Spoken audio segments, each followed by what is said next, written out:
Donc je vais reprendre le cours de programmation réseau, mais je fais un petit détour. Je vais commencer par un détour, enfin petit je sais pas, mais je vais commencer par un détour aujourd'hui, qui est utile, qui est quand même... donc qui traite des problèmes d'exécution en Java, des systèmes d'exécution en Java. Donc on aura besoin de gérer la concurrence à différents niveaux. Vous aurez besoin de gérer la concurrence à différents niveaux en faisant de la programmation réseau. La raison, c'est que par exemple, la semaine dernière, je crois que j'ai terminé par un exemple où je faisais un serveur multithreadé. C'est-à-dire que plutôt que de sérialiser le traitement des requêtes, les traiter une par une, et qui, si elles sont longues, imposent des contraintes temporelles qui ne sont pas forcément agréables pour les clients. Le problème, c'est qu'évidemment, on a plusieurs threads qui s'exécutent du côté du serveur, donc tout va bien. Ça permet d'accélérer les choses du côté du client. Supposer que du côté du serveur, on sache traiter les choses en parallèle. Mais du coup, on a des problèmes de gestion de ce parallélisme ou de cette concurrence. Donc, je vais essayer de vous donner un certain nombre d'informations à propos des mécanismes d'exécution en Java. Alors, si le mécanisme interne d'exécution en Java, ce sont les threads, il y a aussi la possibilité en Java de contrôler des processus externes, un peu à la manière de ce qu'on peut faire en système et créer des processus externes et puis les contrôler plus ou moins. Voilà. Donc, je vais donner quelques points là-dessus. Donc, sur les threads, vous trouverez dans les supports là des informations peut-être un petit peu plus détaillées que ce que j'ai pu raconter la semaine dernière, quand j'ai fait la version multithreadée du serveur.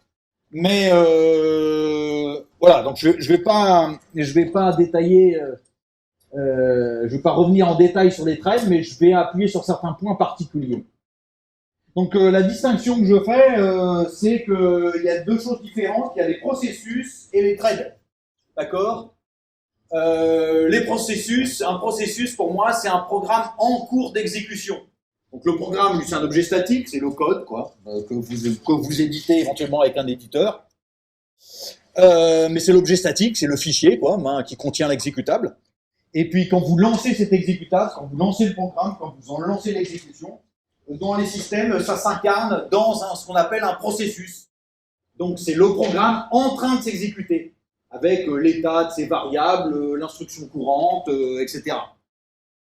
À l'intérieur de ces programmes, on peut avoir plusieurs en fait points courants d'exécution.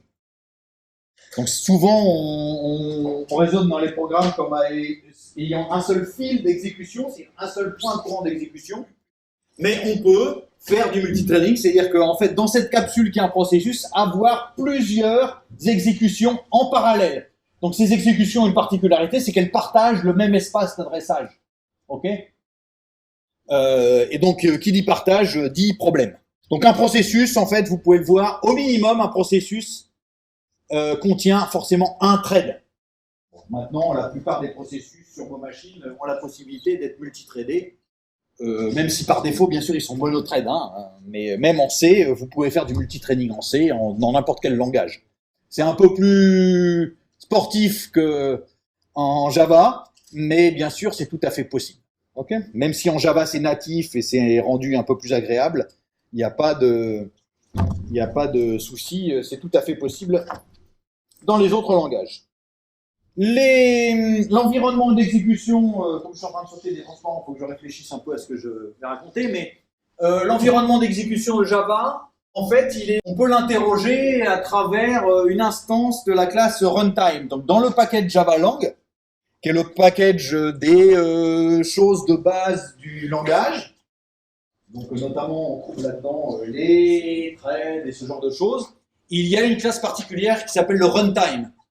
Et le runtime, ça représente l'environnement d'exécution. Donc c'est un terme qui est plutôt issu du système.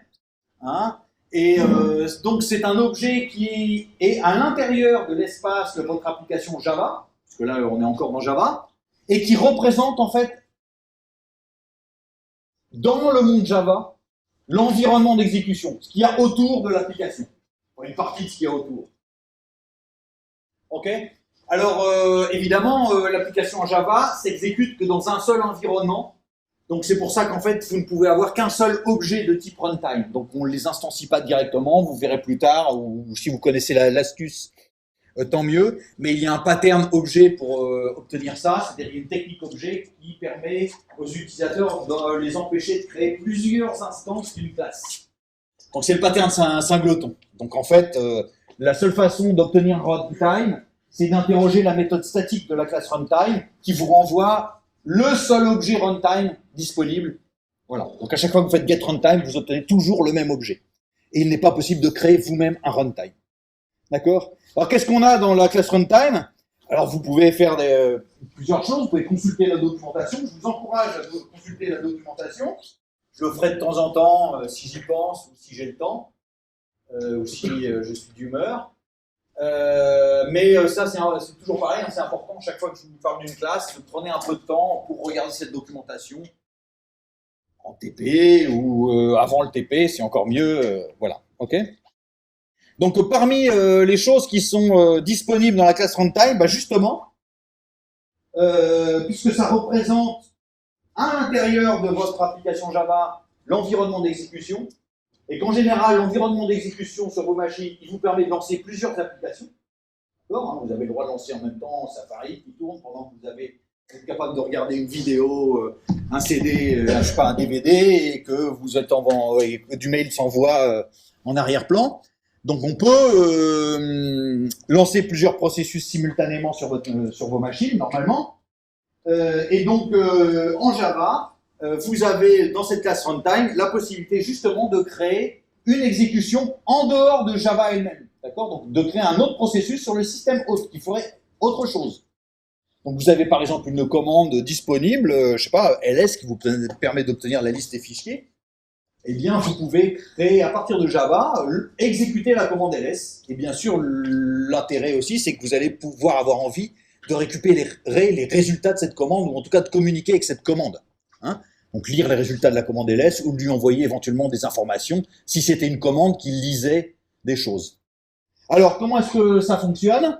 Eh bien, vous avez dans runtime une collection de méthodes qui s'appelle exec, avec différents types de paramètres, mais qui permettent de lancer une commande. Donc les paramètres, ça décrit quelle est la commande que vous lancez. Donc une commande, sur la plupart des systèmes aujourd'hui, c'est le nom d'un exécutable suivi d'une liste de paramètres, par exemple. Hein, on veut faire ls sur un répertoire, on fait ls le nom du répertoire, ls rep. Donc ls, ça représente l'exécutable, et puis il y a les différents paramètres. ls est lui-même un paramètre, et rep en est un autre.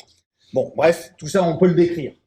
Et ce que ça vous renvoie, c'est que bien entendu, à l'intérieur de votre monde Java, puisque vous voulez pouvoir piloter cette commande, hein, en gros, vous voulez demander au système de lancer une commande externe pour qu'elle vous rende un certain service. Et bien sûr, l'idée, c'est que du coup, vous voulez récupérer des valeurs ou communiquer avec cette exécution externe, ce processus externe. Et donc, à chaque fois que vous demandez une exécution, donc il va lancer un processus sur votre système hôte, eh bien, vous aurez à l'intérieur de Java un objet process qui représentera de quoi communiquer avec ce processus qui est extérieur. Ok? La documentation, on peut regarder. Hein, voilà. Ça ressemble à ça, la documentation Java. En tout cas, la partie qui m'intéresse, c'est-à-dire la documentation de l'API. Si vous ne l'avez pas fait, faites-le. Vous trouverez la documentation partout sur Internet.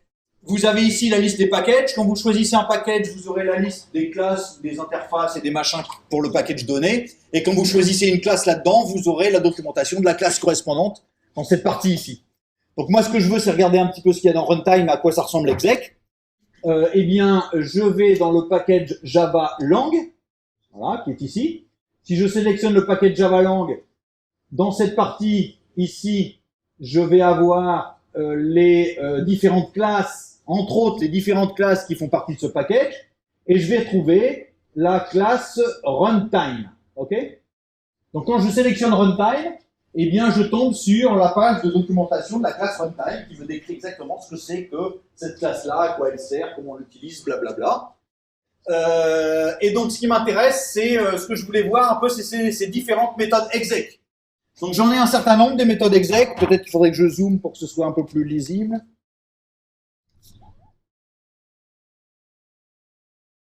Voilà, j'ai différentes méthodes exec. voyez que je peux simplement lancer exec en mettant une string qui est l'intégralité de la commande, ou exec sous la forme d'un tableau de string, ou je sais pas quoi. Enfin, vous voyez, il y a différents types d'exec. On va pas les détailler ici, c'est pas le plus important. Ok? Mais à partir du moment où vous faites exec et que cette commande d'ailleurs fonctionne ou échoue, peu importe, ce que vous obtenez à l'intérieur de Java, c'est que ça vous renvoie une classe process, et on va voir à quoi cette classe process correspond, à quoi elle peut vous servir. Je suis, voilà. Ok? Donc, comment est-ce que ça fonctionne, les process?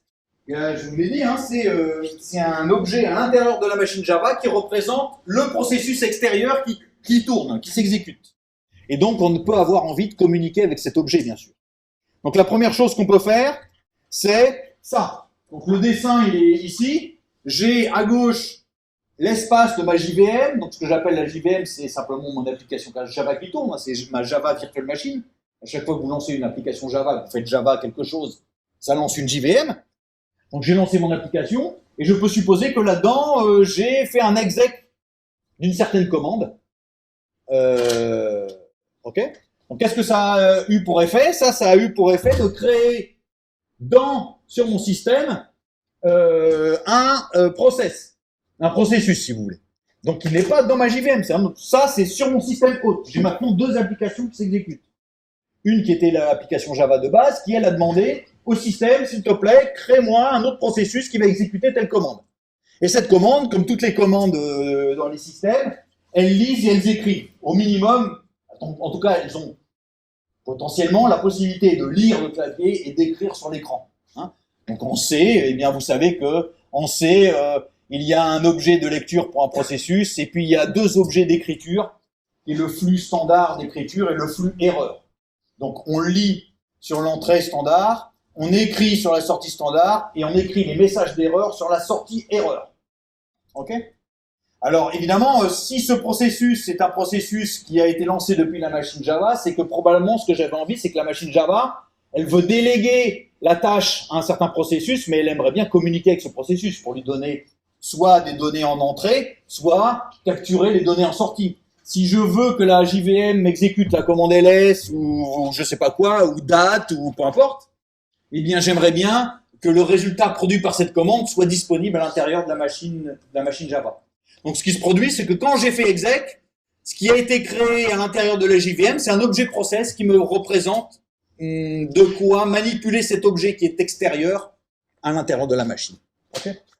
Et donc cet objet process, eh bien au minimum, hein, les choses qui nous intéressent au minimum, c'est la possibilité de lire, de récupérer les flux Java qui permettent au processus de lire ou au processus d'écrire. Donc évidemment, je vais récupérer du côté Java des objets Java qui correspondent. C'est-à-dire que quand je vais écrire sur l'objet qui correspond à int dans le processus, il va pouvoir le lire. Et quand le processus écrit dans out ou ERR, moi de mon côté, je vais les lire. Donc c'est pour ça que du côté Java, c'est symétrique. C'est-à-dire du côté du processus, j'ai deux objets d'écriture, un objet de lecture. Bah, évidemment, dans la machine Java, je suis le symétrique. Donc ce que j'ai, c'est deux objets de lecture et un objet d'écriture. Ok? Et puis ils sont associés de façon assez naturelle. D'accord? Il y a une autre chose qu'on peut faire, c'est les processus externes, comme tous les processus sur les systèmes, ils se terminent. Et quand ils se terminent, en général, ils renvoient un code d'erreur. Hein, quand vous terminez votre code, je sais pas quoi, en C, là, et que vous faites un return avec une valeur, ou que vous faites un appel à exit et que vous renvoyez une valeur, ça, c'est une valeur qui sert au système pour savoir si votre processus est terminé normalement ou pas.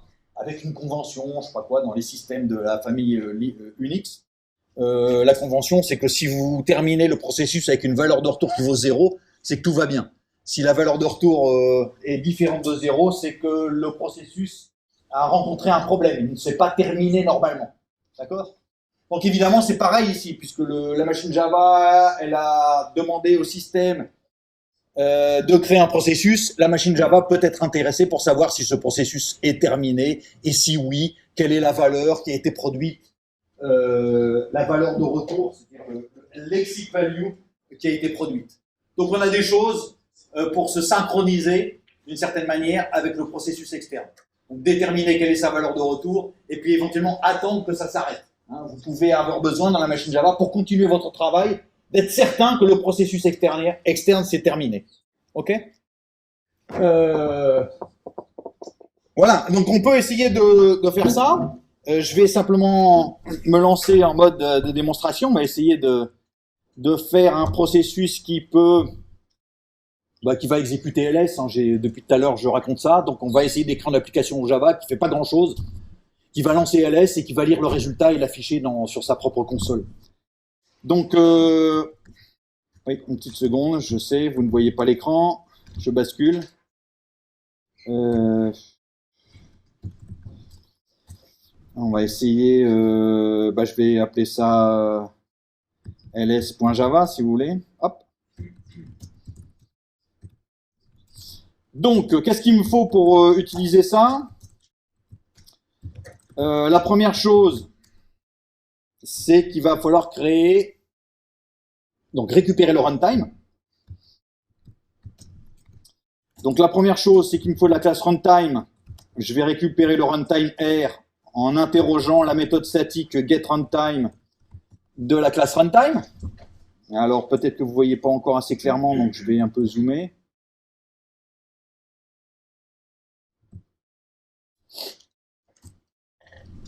Une fois que j'ai ce runtime, ce que je vais faire, c'est que je vais, grâce à ce runtime, demander donc au système, donc ce runtime me permet de communiquer avec le système, je vais demander au système de me créer un processus qui va exécuter ls. Donc normalement, j'ai consulté la documentation rapidement tout à l'heure, mais ça devrait suffire. Donc je suppose que je vais pouvoir demander à R d'exécuter la commande ls. C'est aussi simple que ça. Ok?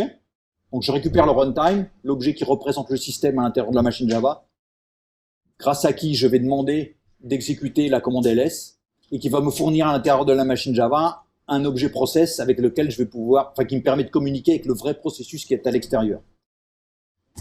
Donc maintenant, qu'est-ce qu'il me faut? Il faut que je puisse. Le problème, c'est que si je fais ça, il n'y a aucun souci, hein, ça va fonctionner, mais il faut que je puisse lire les sorties de ls.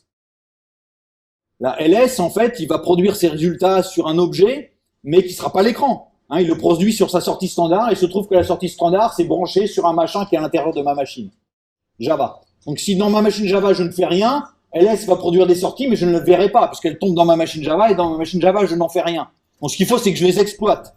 Et je vais les exploiter comment? Je vais les exploiter en utilisant en récupérant l'input stream côté JVM. Donc si je récupère l'input stream, ça va correspondre, puisque c'est un flux de lecture ici, ça correspondra en fait aux sorties du processus qui exécute actuellement ls. Donc il me faut quoi? Un input stream. Donc je vais lire ligne par ligne, donc je vais utiliser la formule magique, puisque pour lire ligne par ligne, il me faut un buffered reader. Buffered reader. Donc toujours pareil, hein, je vous ai expliqué ça, je pense la dernière fois. Un buffered reader, en fait, il lui faut un input stream reader.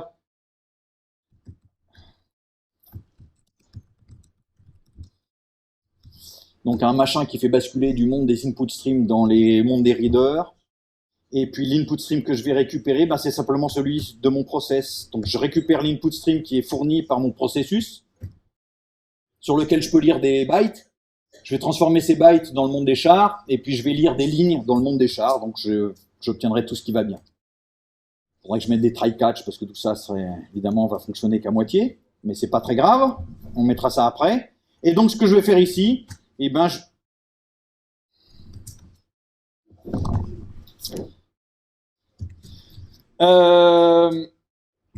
vais essayer de lire. Donc je vais me prendre une string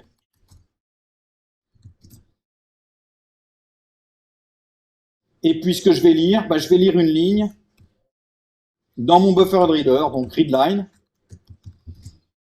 Je pense que ça doit marcher, on verra après. Donc c'est différent de nul, j'imagine que tout va bien. Je vais pas regarder la documentation, faut me faire conscience. Mais une fois que j'ai lu une ligne, donc ls m'envoie des paquets de lignes. Hein. à chaque fois que je peux lire une ligne, bah, je vais l'afficher depuis la machine Java sur l'écran. Pardon.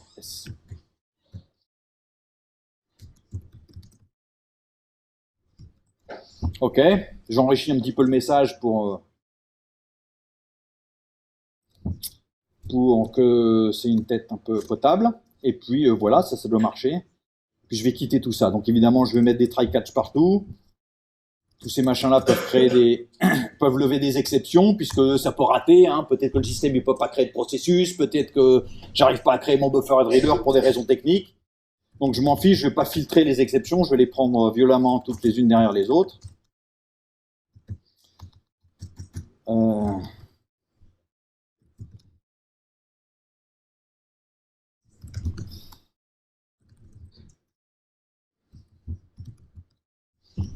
Voilà, ça doit marcher, j'espère.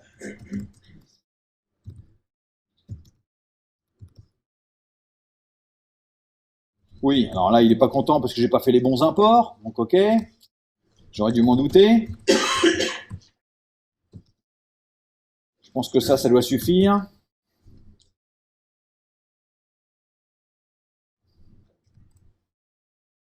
Donc c'est bon, ça compile, j'espère que ça va marcher. Hop. Si j'avais fait ls, hein, je fais ls tout seul, ça me donne cette liste-là. Bon, il se trouve que ls, il a un comportement un poil compliqué. Donc ls, si vous le lancez et qu'en fait il détecte que la sortie c'est l'écran, en fait il fait pas une ligne pour chaque fichier, vous voyez, il m'a fait une petite vision tabulaire. Bon, c'est pas très grave. Donc ce qui fait que quand je l'ai lancé avec Java, j'ai pas tout à fait le même résultat, mais j'ai une ligne simplement par fichier. Parce que ls, à ce moment-là, il détecte que la sortie n'est pas l'écran, mais c'est un machin bizarre. Donc ça va communiquer avec Java. Donc ce qu'il fait, c'est qu'il m'affiche un fichier par ligne. Et donc vous voyez, hein, sinon ça me produit exactement le même résultat, je vois les mêmes fichiers que si j'avais lancé la commande ls moi-même à la main. Okay, hein, mais là, il faut bien comprendre que ce qui s'est produit, c'est que la machine Java a demandé au système d'exécuter ls, j'ai deux processus, et puis les deux processus communiquent. Donc vous pouvez faire ça. Bien sûr, vous pouvez faire la même chose en C, mais c'est un petit peu plus sportif, mais vous avez aussi la possibilité de faire ce genre de manip en C. Donc c'est une possibilité.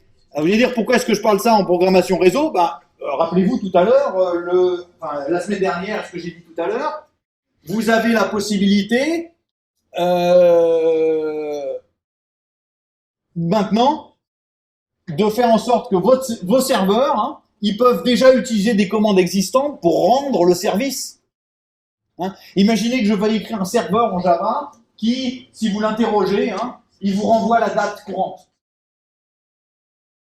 Alors vous allez prendre le code de mon serveur de la semaine dernière et puis dans la méthode qui fait le service, là, vous allez calculer la date, je sais pas quoi, un truc compliqué, là, vous allez consulter les dates dans Java Util, vous allez faire un new date, vous allez l'afficher, vous allez renvoyer ça au client. Et comme ça, le client aura bien la date. Une façon de faire, c'est, vous n'avez pas envie de réécrire les machins qui calculent la date, etc. Ce que vous pouvez faire, c'est, justement, puisque vous avez déjà une commande dans le système qui s'appelle date, vous pouvez demander simplement à exécuter un processus qui calcule date, récupérer la valeur et la rendre au client. Donc, si vous avez des commandes qui font déjà des services les services dont vous avez besoin, inutile de réécrire les choses en Java. Vous pouvez relancer des commandes externes et puis simplement récupérer les valeurs de ces commandes ou je ne sais quoi. Hein. Donc, c'est une façon de faire, bien entendu. Bon, là, je ne vais pas tout synchroniser dans la machine Java, mais c'est pas très grave. J'aurais pu attendre que le ls se termine et je ne sais quoi, mais on fait grâce de ça. Bien entendu, vous avez les threads, et les threads, je les ai déjà illustrés la semaine dernière, donc je ne vais pas insister trop là-dessus. Sur les threads. Donc toujours pareil, des runables, des threads. Ce que je peux dire des threads, c'est qu'on peut leur associer un certain nombre de ils ont des propriétés, ils ont des attributs. Donc on a fait des threads vraiment simples la semaine dernière. Hein. J'ai dit un thread, en gros, ça représentait l'exécution d'un bout de code dans votre code Java. Ce bout de code étant représenté par un runnable. Mais le thread lui-même, il a des particularités. D'abord, vous pouvez les nommer, vos threads. Donc ils ont un nom. Donc c'est un attribut que vous pouvez modifier. Hein. Il est accessible en lecture, mais vous pouvez aussi le modifier. Donc dynamiquement, il peut changer son nom si on veut. Et puis, il a d'autres attributs, comme par exemple, il a une identité qui est propre, qui est unique, mais par contre, cette identité, vous ne pouvez pas la changer. Hein. Donc, il a un numéro. Les threads sont numérotés à l'intérieur de votre machine Java. Il y a le thread 1, le thread 12, le thread 43, le thread de 128 000. Bah, ça l'identifie de façon unique. À chaque fois que vous créez un thread, vous avez un thread avec une identité propre. Et puis, vous avez une notion de priorité. Donc là, c'est si vous ne savez pas à quoi ça correspond, mais vous êtes en train d'exécuter plusieurs choses en même temps, bah, vous pouvez décider que certaines choses doivent s'exécuter plus vite que d'autres. Vous pouvez avoir envie qu'une tâche s'exécute, si possible, 2 fois plus vite qu'une autre, ou 3, enfin bref. C'est un peu simpliste ce que je raconte ici, mais vous pouvez établir des priorités entre ces différentes exécutions. Donc c'est le cas pour les processus, mais bien sûr pour les threads aussi. Il y a un autre mode particulier, c'est que certains threads peuvent être considérés comme des threads démons. Donc c'est quoi ces threads démons? C'est des threads qui... La question maintenant, en fait, à laquelle ça permet de répondre, c'est quand est-ce qu'une application Java se termine? Jusqu'à présent, vous n'êtes jamais trop posé la question, vous avez expliqué, c'est très simple. Hein. Vous avez dit, vous lancez un programme Java, là, Java avec une certaine classe, qu'est-ce que ça fait ça? Ça lance la méthode statique main avec l'argument machin de la classe donnée. Et puis une fois que vous sortez de la méthode main ou que vous avez fait système exit, ça termine. Alors c'est pas vrai, enfin si ça marche bien, hein, c'est ça, mais ça n'est pas l'intégralité de la vérité sur la terminaison des machines Java. C'est-à-dire qu'en fait la machine Java se termine quand soit vous faites système exit, et donc là vous demandez à ce qu'on termine, c'est violent, hein, c'est l'arrêt brutal qui termine tout, soit alors vous laissez faire les choses naturellement et il faut attendre qu'il n'y ait plus de thread. Mais dans ce compte-là, on ne compte pas les threads démons. Donc parmi tous les threads, il y a des threads normaux, des threads démons. La machine Java s'arrête quand il n'y a plus de threads normaux. Donc attention, là en réalité, une machine Java ne s'arrête pas quand on sort du main.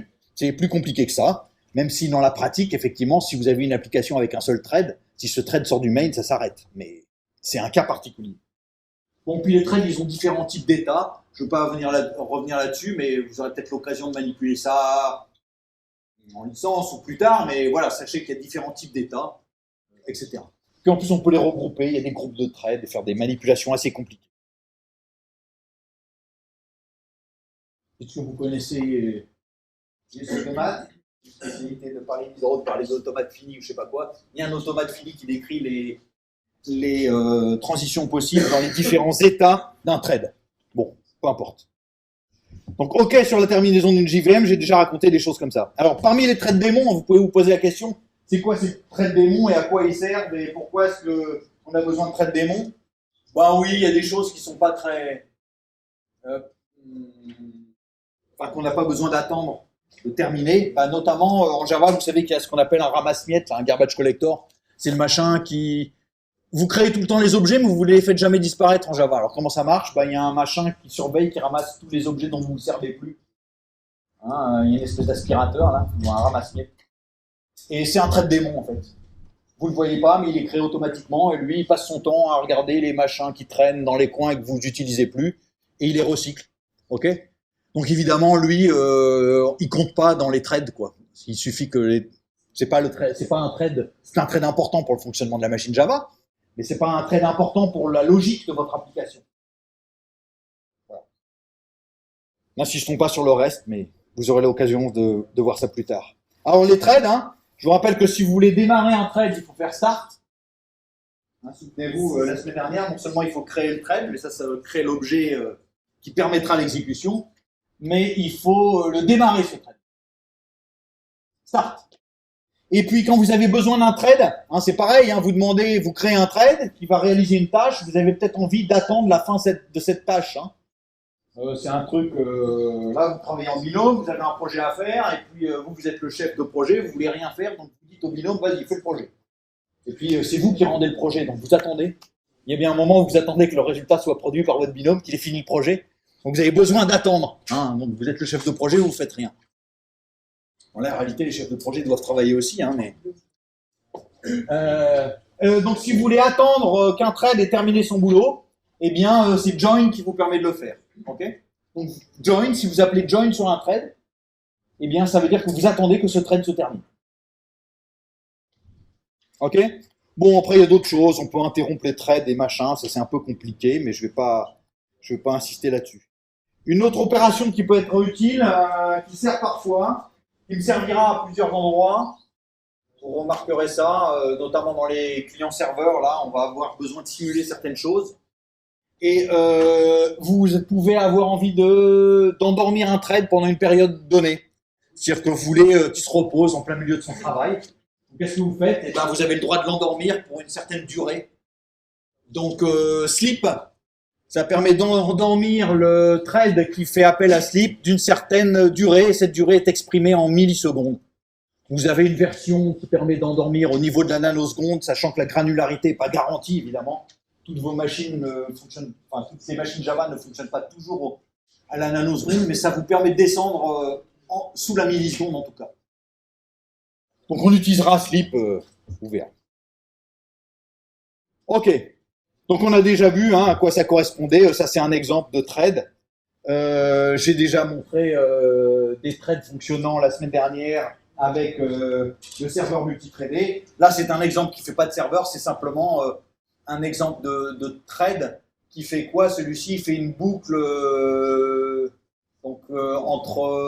qui tire au hasard un nombre entre 0 et 1 et 5, 0 et 5, je ne sais pas trop, et puis il fait une boucle soit 10 000, soit 20 000, soit 30 000, soit 40 000, soit 50 000, et puis il fait ça 10, 20, 30, 40, 50 000 fois, afficher un message, ok?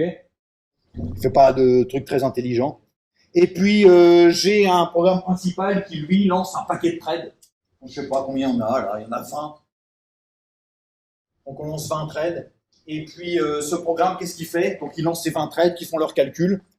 Et puis une fois qu'il a lancé les trades, une fois qu'il a lancé les 20 trades, eh bien il attend les trades. Il attend que les trades aient fini pour continuer le truc. Hein, vous avez délégué un travail à 20 personnes. Ben, vous voulez, pour continuer le vôtre, collecter les résultats. D'accord? Vous avez voulu faire une opération compliquée.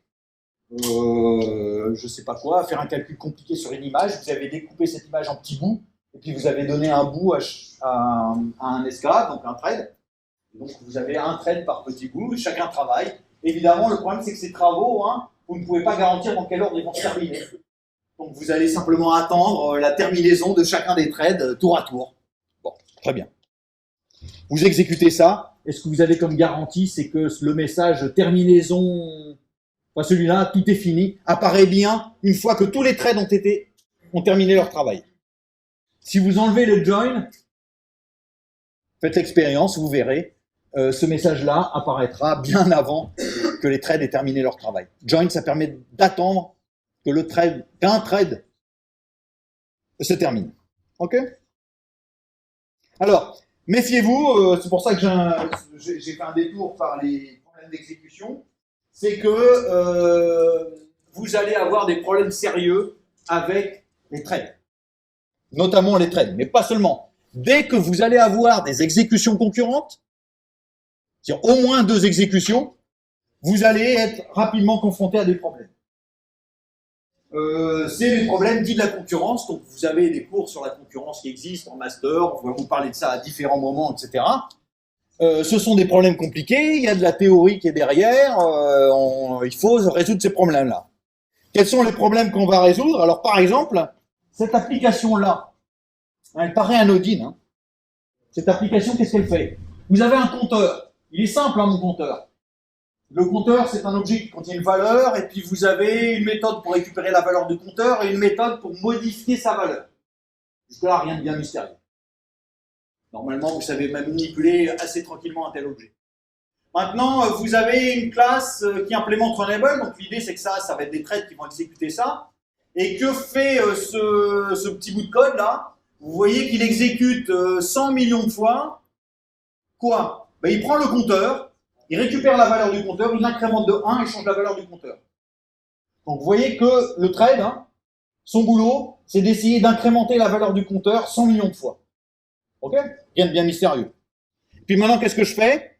Je crée dans le programme principal un paquet de trades, donc là j'en ai mis 20. Ok. Et ces 20 trades, qu'est-ce qu'ils font? Bah, ils exécutent le compteur, là, enfin, ils exécutent le même code. Mais regardez bien ce qu'ils font, ils exécutent tous le même code sur le même compteur. J'ai 20 trades qui, chacun d'entre eux, va essayer de faire 100 millions de fois l'incrémentation. Ok?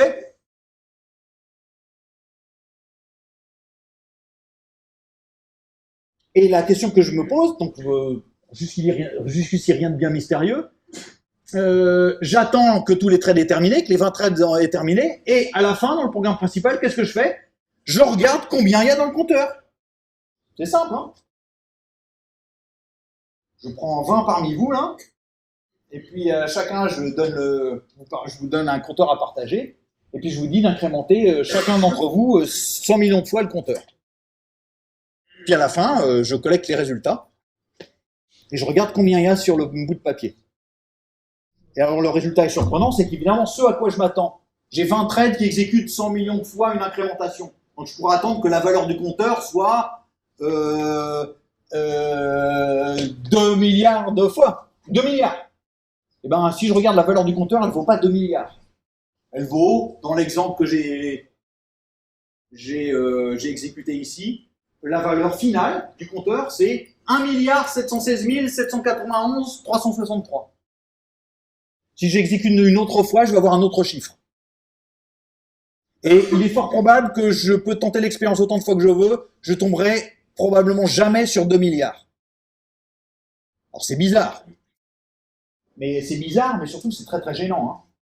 Hein. Si je suis un banquier, ça c'est embêtant. Hein. Je m'attends à avoir 20 milliards à la fin de l'année. En fait, j'ai perdu en gros 300 millions. Si je suis banquier, je ne veux pas être content. Ok? Si c'est sur votre compte en banque, vous serez encore moins content. Donc évidemment, c'est pas ça que j'ai un problème. Alors d'où sort le problème? Bah, c'est justement un problème de concurrence. Alors il faut déplier toute la mécanique. Et comment je suis obligé de déplier la mécanique? Alors, prenons simplement 2 trades. Ok? Ces 2 trades, ils sont en train d'essayer d'incrémenter tous les deux le même compteur. J'ai un compteur, 2 trades. Les deux ont le même et ils essaient de l'incrémenter de 1. Ok? Mais rappelons-nous comment se produit l'incrémentation du compteur. Regardez bien comment un trade, il incrémente le compteur. Il prend la valeur du compteur. Une fois qu'il a la valeur du compteur, il ajoute 1. Il prend ce résultat et il le range dans le compteur. Donc en fait, l'opération consistant à ajouter 1 au compteur, c'est pas un truc trivial. C'est une série d'opérations. Il a fallu lire le compteur, ajouter 1 et puis ranger la valeur. D'accord? Donc c'est une opération qui a pris du temps, il y a plusieurs instructions pour réaliser ça, l'incrémentation du compteur. Donc maintenant, le problème, c'est que j'ai 2 trades qui font ça. Et les 2 trades, ils s'exécutent en concurrence. Donc chacun fait son job comme bon lui semble, à la vitesse que bon lui semble. Donc j'ai plein de cas possibles. Il y en a un, il récupère la valeur, il fait plus 1, il range. Puis ensuite, c'est l'autre qui lit la valeur, fait plus 1, il range. Jusqu'ici, tout va bien. Mais je peux avoir des mélanges bizarres. Il y en a un qui prend la valeur qui fait plus 1, pendant que l'autre prend la valeur, puis lui, il range, puis lui, il fait le plus 1, puis l'autre relie. J'ai tous les mélanges possibles. Ce qui est sûr, c'est que quand je regarde ce qui se passe à l'intérieur d'un trade, j'ai toujours get valeur plus 1, cette valeur. Et ça, 10 millions de fois.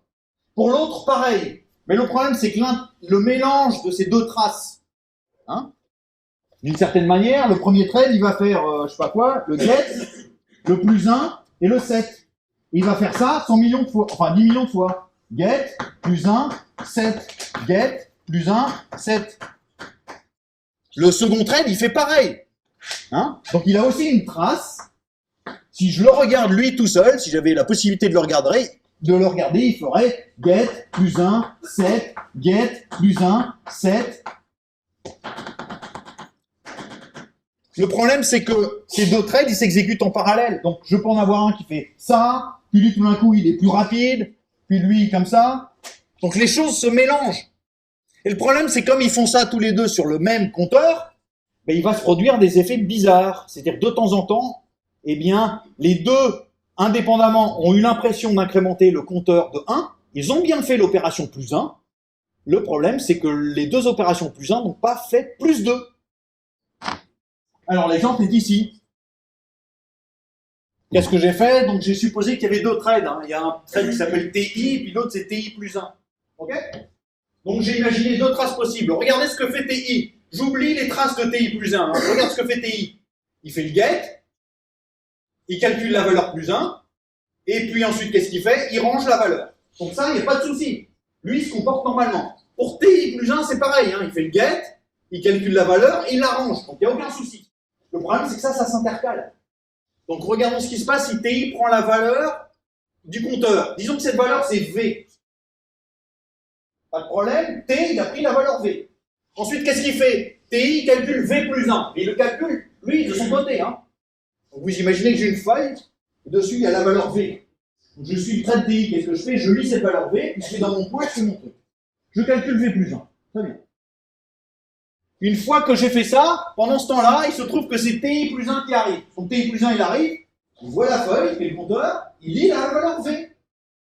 Et puis il va de son côté, qu'est-ce qu'il fait? Il fait V plus 1. Et puis une fois qu'il a fait V plus 1, il dépose V plus 1. Une fois qu'il a fait ça, c'est TI qui continue son boulot. Donc TI, il a fait son V plus 1, il dépose quoi? V plus 1. Les deux ont bien calculé plus 1. Le problème, c'est qu'ils ne l'ont pas fait de façon sérialisée. Ils se sont mélangés les pinceaux. OK? Donc c'est un problème, à chaque fois que vous allez partager une ressource, quelle qu'elle soit, là c'est un compteur, c'est simple, mais bien sûr vous allez avoir ces problèmes.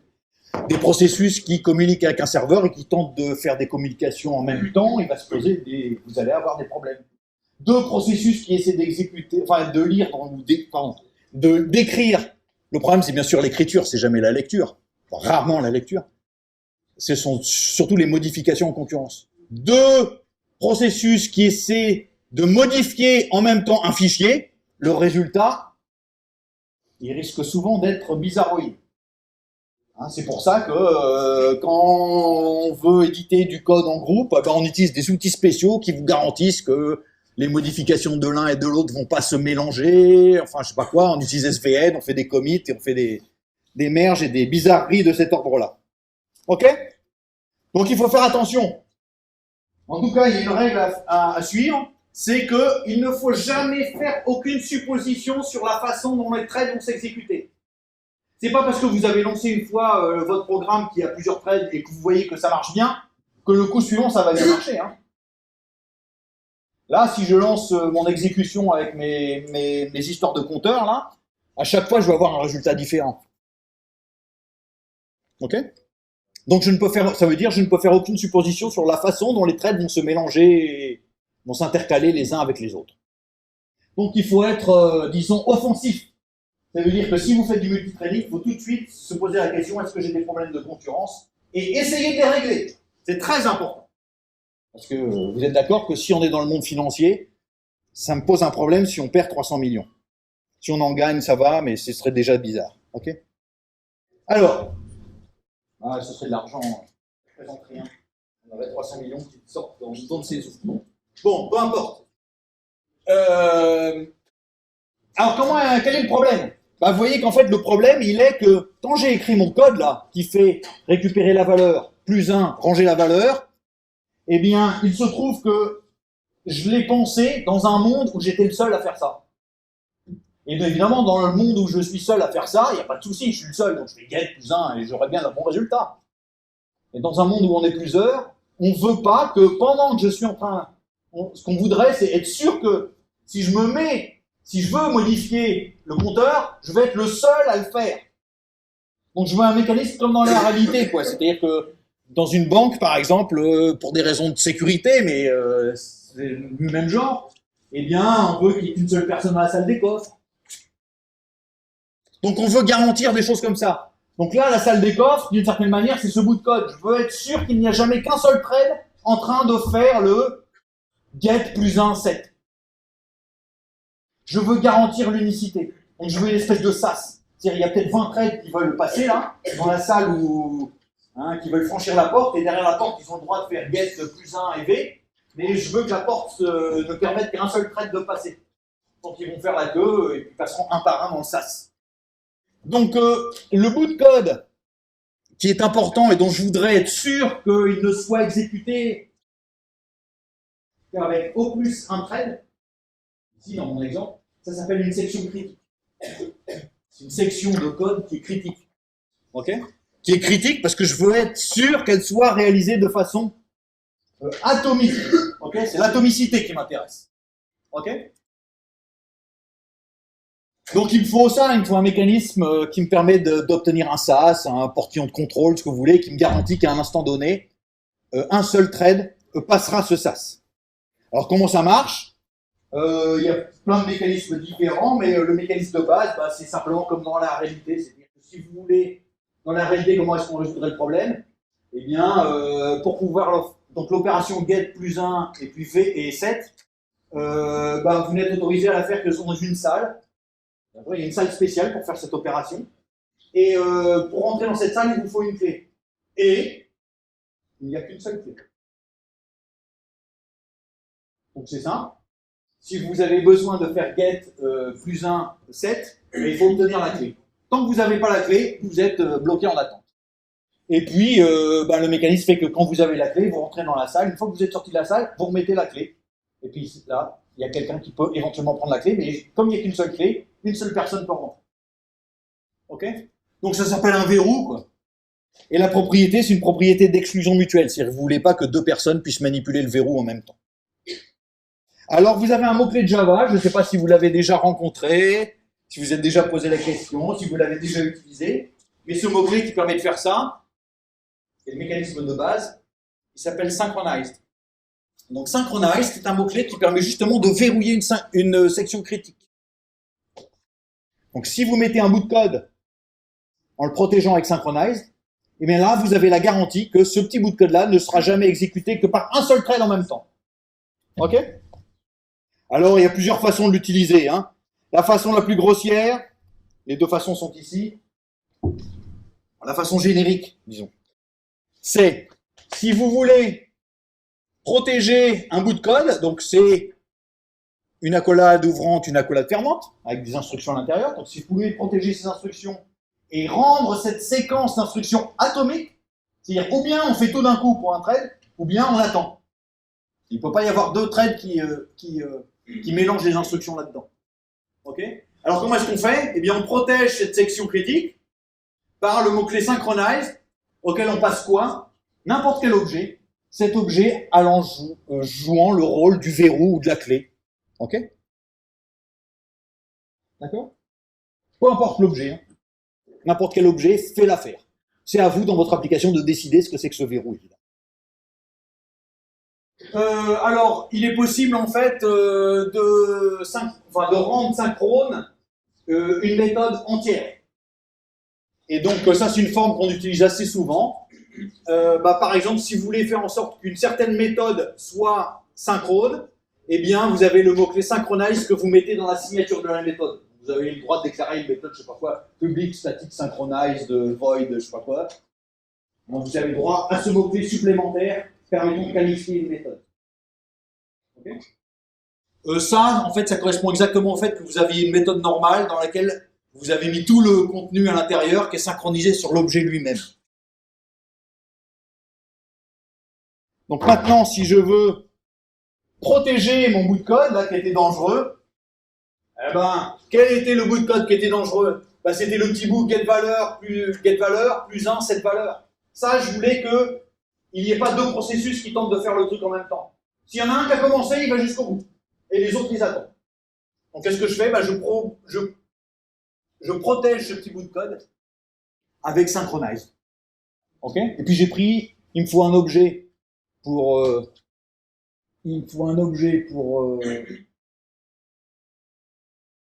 D'ailleurs, il n'est pas correctement...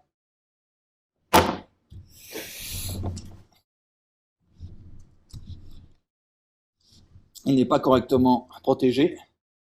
J'ai dû écrire le code sans le tester.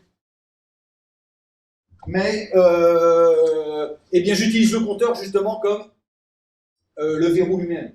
Okay ? Donc ça veut dire, je demande l'accès au compteur C, et quand je l'ai obtenu, eh ben, qu'est-ce que je fais? Get valeur, plus 1. Et je peux prendre tout le temps qu'il faut pour faire ça. Je peux prendre mon temps, c'est pas grave, les autres sont bloqués. S'il y en a d'autres qui veulent faire ça, ils sont bloqués à Synchronized. Ok? Alors faites attention, si vous testez ça, donc prenez l'exemple tout à l'heure là, des 10 millions, les 20 threads qui font 10 millions de fois, plus un machin, ça s'exécute assez vite. Le problème c'est que c'est vite, mais avec erreur. Donc la question c'est que si je veux lever l'erreur, ok, je mets Synchronize, mais je peux me poser la question, quel est le coût? Parce que vous voyez bien que ça c'est pas innocent, c'est juste une petite ligne, un petit sucre syntaxique qui n'a pas l'air de coûter grand-chose, mais il faut être conscient que l'opération qui est derrière, ce qu'on rajoute, c'est lourd. Il faut gérer cette histoire de clé. Je la prends, je la rends, il y a une file d'attente de ceux qui veulent la clé. Tout ça, c'est caché derrière. Et ça, c'est très coûteux. C'est-à-dire, si vous exécutez ce code-là, vous avez la garantie qu'au bout du compte, c'est correct, il y aura bien 2 milliards. Et tout le temps, vous pouvez essayer autant de fois que vous voulez, vous aurez bien la garantie qu'il y aura 2 milliards au bout du compte comme résultat. Mais le temps va être assez rallongé. Forcément, parce qu'à chaque fois que quelqu'un veut faire le plus 1, ben, il est obligé de prendre la clé, ou attendre, je sais pas quoi, donc forcément, on va les faire passer tous les uns derrière les autres pour faire ces histoires de plus 1. Voilà. Donc là, ils s'exécutent plus vraiment en parallèle. Donc il faut faire attention. Ok? Bon, alors il y a d'autres choses qui marchent pas bien. Il y a d'autres problèmes à résoudre qui sont un peu plus compliqués. Celui-là, il se règle de façon assez simple, Synchronize. Même si c'est coûteux, c'est assez léger. Un autre grand problème que vous rencontrerez assez vite, c'est, et notamment dans la communication, c'est-à-dire dès qu'on veut faire communiquer des objets, ça veut dire quoi, faire communiquer des objets? Ce qu'on oublie, c'est qu'entre les deux objets qui communiquent, entre les deux entités qui communiquent, je ne voudrais pas utiliser le terme objet pour parler des objets de Java, deux entités qui communiquent, on oublie qu'entre les deux, il y a un médium. Okay. Si vous voulez envoyer des informations d'une entité à l'autre, c'est qu'il y a bien un médium qui fait passer des informations. Ok? Alors, le problème, c'est que ce médium, il a une certaine capacité en général. Est-ce que si... Qu'est-ce qui se passe? Enfin, on est en droit en tout cas de se poser la question. Qu'est-ce qui se passe si celui qui envoie des informations plus rapidement que celui qui les lit n'est capable de les lire? Ok? Donc là, vous mettez quelqu'un, le côté lecture, vous mettez quelqu'un qui est vraiment très lent, qui ne lit qu'à intervalles très espacés.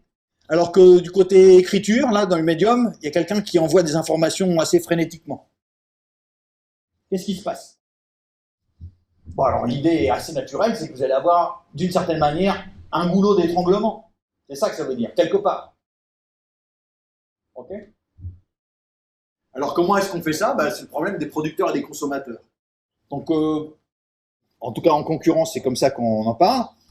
Qu'est-ce que vous avez dans le modèle des producteurs-consommateurs? Les producteurs, eux, ils produisent des produits. Les consommateurs, eux, ils retirent des objets. Ok? Donc les producteurs, c'est ceux qui livrent des marchandises au supermarché. Et puis les consommateurs, c'est ceux qui les retirent du supermarché. Et le supermarché, c'est en fait le médium qui permet la communication, d'une certaine manière, entre les deux. C'est ça. Le problème, c'est que le supermarché, il est d'une capacité limitée. Donc il y a des problèmes à résoudre. Qu'est-ce qui se passe s'il n'y a pas de clients? Donc si c'est des heures creuses et qu'il y a plein de producteurs qui arrivent. Il y a un moment, le supermarché, il est plein à craquer, on ne peut plus ranger les trucs dedans. Donc il faut faut faire une file d'attente des producteurs. Et puis il y a l'inverse, Les producteurs, je sais pas quoi, ils rencontrent des problèmes. Il y a une grève des taxis sur l'autoroute, ils sont tous bloqués. Et par contre, il y a plein de clients dans le supermarché, donc les rayons se vident. Puis à un moment, les clients, il faut les mettre en attente. Ils sont devant les rayons, ils sont vides, et ils sont hagards. Ça leur manque. Donc il faut résoudre ce problème-là. C'est exactement la même chose dans la communication. C'est pour ça que je parle de ce problème-là. Qu'est-ce qui vous garantit que le serveur répond suffisamment vite par rapport au nombre de clients qui s'y connectent? Vous écrivez un serveur web, il a du succès, et puis vous étiez sur votre belle petite machine dont vous pensiez que vous avez acheté la Rolls des ordinateurs. Le problème, c'est que s'il y a des centaines de milliers, voire des millions d'individus qui se connectent sur votre machine, ça va s'écrouler assez facilement. Ça va s'écrouler, c'est-à-dire que du point de vue du client, il n'arrivera jamais à se connecter à votre serveur, et voilà. Hein. Vous avez certainement rencontré des sites web de cet ordre-là. Donc comment est-ce qu'on résout ce problème? Ça c'est assez difficile, et notamment on ne peut pas le résoudre simplement avec Synchronized. Pas entièrement.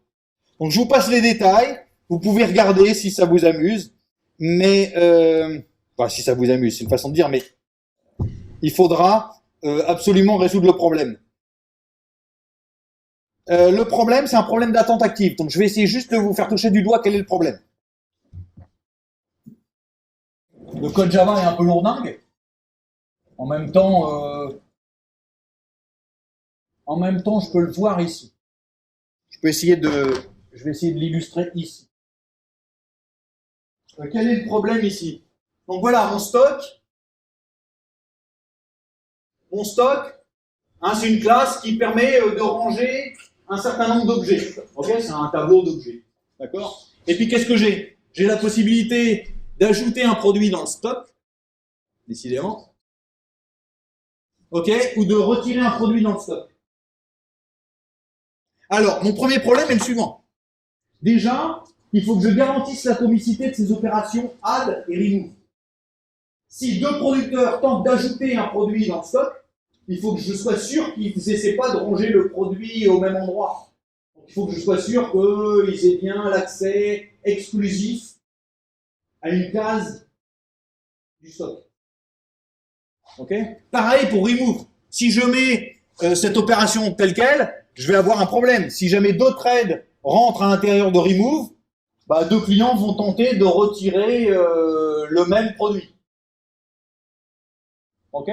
Donc là, je risque d'avoir des problèmes, parce que je modifie, vous voyez, le nombre de produits, en même temps que je mets à jour le pointeur ou je sais pas quoi. Donc ça, c'est une opération qui n'est pas atomique, comme tout à l'heure quand j'ai fait get plus 1, 7. Hein, là, je sais pas quoi, j'ai calculé le niveau du stock, j'ai décrémenté le machin, j'ai mis à jour le pointeur. Et en fait, c'est toute cette opération-là qui, logiquement, veut dire je viens d'enlever un produit. Il faut que je fasse toutes ces opérations-là d'un coup, il faut que ce soit atomique, pour que j'ai une bonne sémantique, pour que ça marche bien. Et puis ensuite, j'ai l'autre problème. Alors, bien sûr, je peux résoudre la question en mettant Synchronize sur ces deux méthodes. Mais Synchronize sur ces deux méthodes, ça ne me donne pas ce que je cherche. Certes, ça va me protéger contre le fait que deux threads tentent d'ajouter un produit en même temps. Ok, j'ai résolu cette question-là. Mais j'ai un autre truc, c'est comment je garantis que... j'ai résolu aussi le problème qui est deux threads qui essaient d'enlever un produit en même temps. J'ai aussi, par la même occasion, si je mets ces deux méthodes Synchronize, résolu le croisement. C'est-à-dire que si quelqu'un tente de faire add, pendant ce temps-là, quelqu'un ne pourra pas faire remove et vice-versa. Parce que si je mets Synchronize sur les méthodes, je synchronise sur l'objet lui-même. Donc c'est le stock lui-même qui fait l'objet du verrou. Ok? Donc là, j'ai résolu ça. Mais j'ai un problème sérieux. Qu'est-ce qui se passe si... Maintenant, imaginez la situation suivante. Il n'y a pas de client. Donc les producteurs, ils arrivent, ils déposent des objets. Donc ça va, je sais qu'il ne peut jamais y avoir qu'un seul producteur en même temps. Donc j'ai un producteur, il dépose un objet. J'en ai un autre qui arrive, blablabla. Ils font la queue leu, ils passent tous à tour de rôle, il n'y a pas de problème, on remplit. Le problème, c'est que mon stock se remplit. Il n'y a pas de client, donc mon stock se remplit. Qu'est-ce qui se passe quand mon stock est plein? J'ai un producteur qui doit déposer un truc. Si mon stock est plein, ah oui, mais il attend pas du tout. Il fait la méthode, il s'aperçoit que le stock est plein. Donc qu'est-ce qu'il fait? Il recommence, il essaie de re-ranger. Le stock est plein, donc qu'est-ce qu'il fait? Il recommence, il essaie de re-ranger. Il s'obstine, hein. Alors vous allez me dire, c'est pas très grave, hein. De toute façon, il se passera rien, c'est-à-dire qu'il n'arrivera pas à ranger tant que quelqu'un ne vide pas. Le problème, c'est que le producteur, il passe son temps à faire quoi? Il essaie de ranger, ça marche pas. Il essaie de ranger, ça marche pas. Il essaie de ranger, ça marche pas. Il essaie de ranger, ça marche pas. Il essaie de ranger, ça marche pas. Pour une machine, c'est très bizarre. Parce que la machine, elle exécute quelque chose. Quelque chose qui sert à rien. C'est-à-dire la machine s'obstine, hein. Ah, j'ai pas la place. Ah, j'ai pas la place. Ah, j'ai pas la place. Ah, j'ai pas la place. Ça, c'est ce qu'on appelle de l'attente active. L'attente active, c'est extrêmement coûteux. Donc, ce qu'il nous faut, c'est une attente passive. C'est-à-dire que ce que je voudrais, c'est, s'il n'y a pas la place, alors il faut mettre le producteur en attente. Je ne vais pas lui demander d'essayer de revenir et d'essayer de redéposer quelque chose. Je vais le mettre en attente. Je vais dire, maintenant, tu peux aller faire la sieste, je te réveillerai quand il y aura de la place. Donc là, les producteurs, ils se mettent tous, les livreurs, ils se mettent tous sur le parking et ils dorment dans leur cabine. Ce qui est très différent de, ils sortent le paquet, ils arrivent dans la porte, on leur dit non, il n'y a pas de place. Donc ils remettent le paquet, ils reviennent. Ils vont bosser toute la journée comme ça, ils vont s'épuiser assez vite. Ils sont pas très... Donc c'est pareil pour les machines. C'est très consommateur. Okay, ça va vous consommer du courant pour rien. Vous allez faire des calculs pour rien. Vous allez utiliser votre machine pour ne rien faire. Donc comment est-ce qu'on résout ce problème? Je passe sur les détails, mais il y a bien entendu des techniques pour le faire. En gros, il faut les mettre en attente, bien sûr, mais il y a une technique un peu particulière pour les mettre en attente. Je ne sais pas si elle traîne ici. L'attente active. C'est le mystère qui est caché devant certaines méthodes de la classe Object. Donc vous avez, j'espère, un jour été confronté à la classe Object. Vous allez dire, ok, tous les objets de Java, ils descendent d'une même classe mère qui est la classe Object. En Java, tout est objet. J'oublie les signes, les petits primitifs, mais tout le reste, c'est toujours des objets. Donc, ok, et tous ces objets, ils sont typés par des classes, et ces classes, elles forment un grand arbre, où au sommet de cet arbre, vous trouvez la classe Object. Et puis alors, on vous dit, bon, mais en fait, la classe Object, qu'est-ce qu'il y a? Bon, il y a des méthodes un peu bizarroïdes, là, je sais pas, clone, toString, vous avez peut-être regardé ces machins-là. Et si vous regardez la classe Object, il y a quelques méthodes bizarres. Notify, Notify All et Wait. Eh bien, ce sont des méthodes qui, justement, permettent de résoudre cette question. Donc, si je vais regarder la classe, donc dans Java Lang, je vais prendre Object. Vous trouverez ces fameuses méthodes un peu bizarroïdes que sont Wait. Donc, il y a 3 versions pour Wait, peu importe. Et puis, il y a 2 Notify, Notify et Notify All. Eh bien, ça, ce sont des méthodes qui servent justement à résoudre cette question-là. C'est-à-dire que si vous détenez un verrou, vous pouvez vous mettre en attente en faisant Wait. Et quand vous avez besoin de réveiller les livreurs qui sont sur le parking, vous faites Notify All. Okay, et ils vont se réveiller. Donc tous ceux qui font la sieste, avec Wait, ils seront réveillés. Il y a des petites subtilités pour que ça marche bien, mais le principe est là. Donc en tout cas, ce qu'il faut retenir, bien sûr, ce sont des problèmes de concurrence sur lesquels vous reviendrez en détail, on vous expliquera comment ces choses-là marchent, comment est-ce qu'on peut s'en sortir, comment est-ce qu'on construit ces opérations de synchronize, etc. plus tard. Mais au moins, il faut être conscient de ça. Vous voyez que les problèmes, même simples, représenter un médium de communication où on veut faire en sorte que les choses se passent bien, c'est-à-dire que s'il n'y a rien à lire, on vous met en attente. S'il n'y a plus de place pour écrire, on vous met en attente. Pour que les choses se passent bien du point de vue de la programmation, eh bien ces mécanismes-là, il faut être capable de les comprendre, donc être conscient au moins qu'ils existent, et savoir qu'il y a des techniques pour les résoudre, même si je ne demanderai pas de savoir résoudre ça immédiatement. Okay, donc il y a une solution qui est donnée ici. Sachant, pour terminer sur cette histoire d'exécution, que bien entendu, même ces mécanismes-là ne sont pas suffisamment fins, il vous faut par voie des choses bien plus subtiles. Donc il y a d'autres choses qui existent, notamment en Java, depuis la version 1.5, pour obtenir une granularité de contrôle de la concurrence, donc des contrôles de concurrence plus fins, plus subtils. Il y a des packages qui sont réservés à ça, donc les packages Java Util concurrente, concurrente atomique et concurrente LOX. Sachez que ça existe. Il y a ce qu'il faut pour résoudre tous les problèmes de concurrence compliqués. Ok? Alors,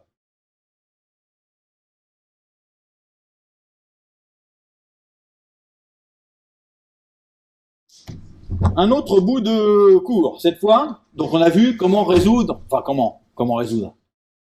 Comment communiquer en TCP et en Java. On crée une serveur socket, on la met en attente avec accept. Quand un client se connecte avec une socket, du côté du serveur, ça crée une socket de service, et puis les 2 sockets de chaque bout représentent un point, chacun a le bout du médium qui va bien, Et puis ils peuvent s'échanger des données en récupérant les flux d'entrée et de sortie de chaque côté, sachant que le flux d'entrée d'un côté, ça représente le flux de sortie de l'autre et vice-versa.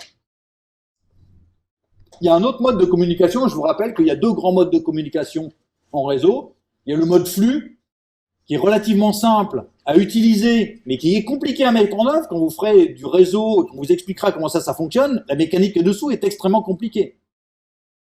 Comment garantir qu'on obtient bien un flux où les messages vont dans le bon ordre, etc., alors que la distribution sur Internet, tout le monde sait que c'est pas tout à fait chaotique, disons, mais un bazar assez complexe. Et il y a l'autre mode de communication, qui lui a des inconvénients, mais que beaucoup plus simple à mettre en œuvre, qui est la communication par datagramme, où je vous rappelle que l'idée, c'est qu'on délivre des messages et dans une direction donnée. Donc là, c'est comme envoyer une lettre à la poste. Vous pouvez envoyer une lettre à quelqu'un qui ne vous connaît pas, il n'y a aucun souci. Et puis, on a toujours le même problème, c'est que deux lettres parties dans un certain ordre pour arriver dans un autre ordre, et en plus, on peut perdre des lettres. Alors, comme ça. Globalement, les choses se passent assez bien, même si la poste ne vous garantit pas que vos lettres arriveront, ni même dans le bon ordre. En général, ça marche assez bien. Vous envoyez des lettres, elles finissent par arriver, et en général, dans le bon ordre. Ok ? Bon, bah c'est pareil sur le réseau. Donc évidemment, là, l'intérêt, c'est que la mécanique qui est dessous est relativement légère. Mais évidemment, le prix à payer, c'est que vous n'avez pas de sûreté, vous n'avez pas de garantie de l'arrivée des messages ni de l'ordre. Enfin, c'est le prix à payer. Voilà, c'est comme ça. Donc il y a des modes de communication où c'est utile, et puis il y en a d'autres où vous voulez absolument garantir l'ordre et la fiabilité. Il faut utiliser, par exemple, des flux. Ok. Alors comment est-ce qu'on transmet des paquets en Java? Donc le mode de transmission par paquet, eh bien toujours pareil. Dans le prérequis, c'est comme pour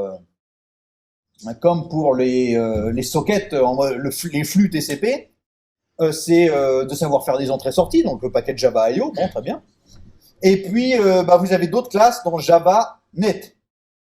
Et les deux classes que vous allez trouver et qui sont intéressantes, ce sont Datagram Socket et Datagram Packet. Donc Datagram Socket, ça va représenter une socket pour envoyer un message. Et ces messages, ça s'appelle des datagrammes. C'est comme ça. Et Datagram Packet, c'est quoi? C'est justement la classe qui représentera un message. Donc il faut apprendre à manipuler ça. La Datagram Socket, ça s'utilise quasiment comme une socket. Je dis quasiment parce que évidemment, ça marche pas tout à fait de la même manière. Il n'y a pas tout à fait d'histoire de serveur et de service et de machin bizarre, puisque là, vous êtes devant votre boîte aux lettres, vous attendez qu'on mette une lettre dans votre boîte. Donc c'est tout. Il n'y a pas de service spécial à déléguer, puisque vous n'êtes pas censé envoyer des réponses ou je sais pas quoi, c'est pas obligé en tout cas. Donc vous faites que attendre des lettres, donc il n'y a pas de souci, c'est votre truc. Et donc il n'y a pas de mode connecté, il n'y a pas besoin d'attendre quand vous êtes client, d'attendre qu'il y ait un serveur de l'autre côté, peut-être même qu'il n'y a personne qui attendra jamais derrière la boîte aux lettres, ou peut-être que la boîte aux lettres c'est juste une fente et derrière la fente c'est un grand trou, une poubelle derrière. Donc les messages peuvent être perdus comme ça, vous envoyez à quelqu'un, mais il n'y a jamais personne pour lire. Voilà. Donc vous ne savez pas si vos lettres sont arrivées, si elles sont arrivées, si elles ont été lues. Donc c'est ça les datagram sockets, donc c'est un peu plus simple. Donc du coup, si vous voulez recevoir un paquet, il faudra attacher cette datagram socket à un port. Ça c'est comme pour les TCP, c'est-à-dire les communications en mode flux. Rappelez-vous qu'il faut s'attacher sur un port donné. C'est le point qui permettra à un client d'envoyer. Il faut envoyer non seulement sur une machine, mais sur un service donné. Donc en UDP ou en mode datagram, il faut aussi indiquer différents services. Alors il y a plusieurs constructeurs, mais voilà. Les trois constructeurs principaux, il y en a un qui prend juste un numéro de port, donc très bien. Si vous construisez une datagram socket sur un numéro de port, ça veut dire que vous allez pouvoir lire un message sur un port donné. Socket adresse, c'est un type qui représente une adresse associée plus un port. Et puis sinon, vous pouvez construire explicitement port puis adresse. Donc en fait, socket adresse, c'est le couple port plus inet address. Ok. Donc vous avez les trois types de construction. Ok. Donc si vous faites datagram socket, qu'est-ce que ça fait ça? Ça permet de construire une socket, comme il est indiqué, hein, qui permet de recevoir des paquets sur le port donné.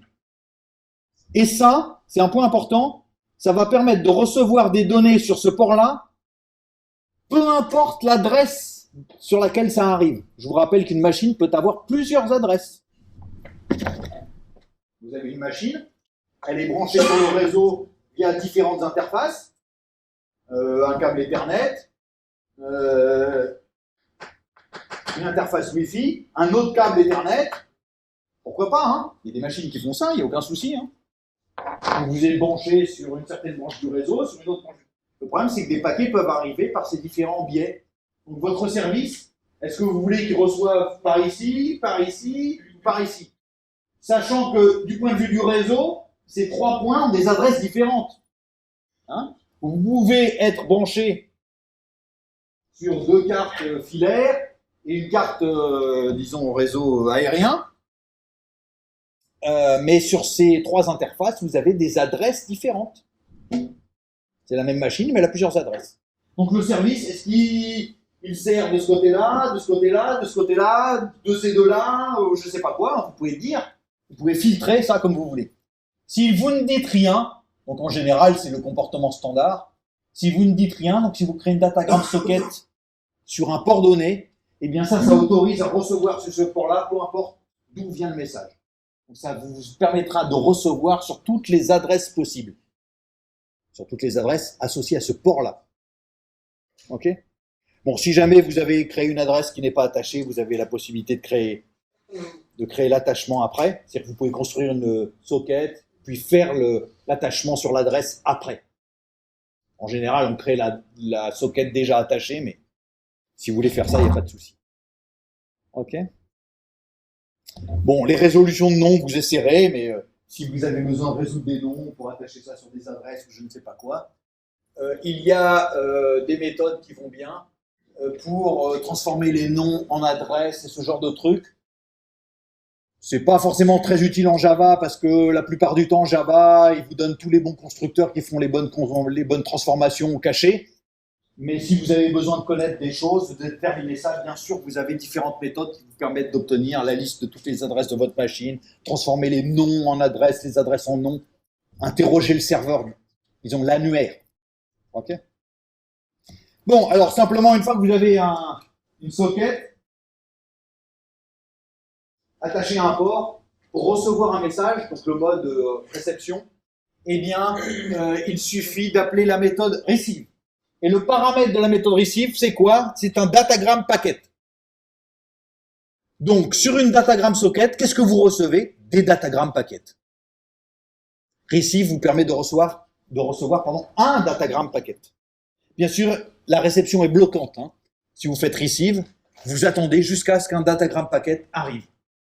S'il n'en arrive jamais, vous êtes bloqué à jamais. C'est comme ça. Mais c'est pareil hein, pour les TCP, si vous attendez sur un port et que personne ne se connecte jamais, bah, vous attendez à jamais. Alors, qu'est-ce que c'est qu'un datagram packet? Alors, un datagram packet, bah, ça représente simplement un paquet de données. Donc, en gros, hein, c'est un ensemble de bytes, un paquet de bytes. C'est un tableau de bytes d'une certaine longueur. Ok? Donc, voilà comment est-ce qu'on construit un datagram packet. Vous transmettez un tableau de bytes. Donc, ce qu'on transmet en UDP, ce sont des messages entre guillemets bruts, c'est-à-dire des paquets d'octets, tout ce que vous transmettez. Ok. Donc un datagram packet, c'est un tableau d'octets et puis une longueur. Ok. Alors qu'est-ce que vous pouvez faire? Eh bien, quand vous avez un datagram packet, il y a différentes méthodes qu'on peut utiliser. Les deux premières, c'est que vous pouvez connaître les données qui sont cachées dedans, vous pouvez récupérer la longueur, récupérer le port et l'adresse. Si vous recevez un paquet, rappelez-vous que quand on transmet un paquet sur le réseau, il y a des choses qui sont transmises avec ce paquet. Certes, c'est comme une lettre. Hein. Certes, il y a les données, il y a bien sûr l'adresse de destination, c'est ce qui permet d'atteindre la machine et le port, mais on a le réseau, il envoie aussi un email expéditeur au dos de l'enveloppe. Il dit ça a été envoyé de telle machine et de tel port. Donc quand vous recevez un datagram packet, Vous pouvez récupérer les données qui ont été envoyées avec getData. Vous pouvez connaître la longueur de ce tableau avec le getLength. Et puis, vous pouvez connaître l'adresse de l'expéditeur et puis le port depuis lequel il a expédié ces données. Forcément, s'il a expédié des données, c'est depuis une machine et à partir d'un certain port. Le seul moyen de communiquer sur le réseau, c'est d'avoir un point de connexion machine-port. OK? Bon, bah pour l'envoi d'un paquet, c'est facile, il suffit de créer une datagram socket qui est attachée. Et puis, vous envoyez un datagram packet. Alors, comment est-ce qu'on peut envoyer un datagram packet? Vous n'êtes pas obligé d'attacher la socket, en fait. Il suffit de créer une socket, OK, et d'envoyer dessus un datagram packet. Et qu'est-ce que vous faites? Il suffit de créer un datagram packet. Quand vous le créez, non seulement vous spécifiez les données que vous envoyez, mais vous allez spécifier aussi l'adresse d'expédition. OK? Donc, vous la spécifiez, il y a plusieurs façons de faire, hein. Soit avec une socket adresse, soit en spécifiant indépendamment l'adresse et le port. OK? Alors, bien sûr, hein, il faut se méfier. Si vous envoyez quelque chose, que vous n'avez pas d'erreur, ça ne vous dit absolument rien. Vous ne savez même pas si le paquet est sorti de votre machine. Ça vous dit juste que la couche réseau est contente. Donc, tout est bien formé. Mais vous ne savez pas plus. Donc, vous savez juste que c'est sorti de votre application. Est-ce que c'est allé plus loin que ça? Vous n'en savez rien. Donc, vous avez remis la lettre dans la boîte jaune de la poste, là. C'est tout ce que vous savez. Ça se trouve, elle est déjà détruite. À l'intérieur, il y a un broyeur de documents. Vous ne savez pas. Bref, une fois que vous l'avez envoyé, vous ne savez plus rien. Donc là, vous avez un exemple de code, et puis on va simplement l'exécuter. Donc, je devrais pouvoir retrouver ça. Vous me donnez quelques secondes, je devrais pouvoir retrouver des exemples qui fonctionnent. Et puis, on va pouvoir tester des choses. Il nous reste un petit peu de temps, donc on va pouvoir tester des choses. Alors, laissez-moi retrouver ces machins-là.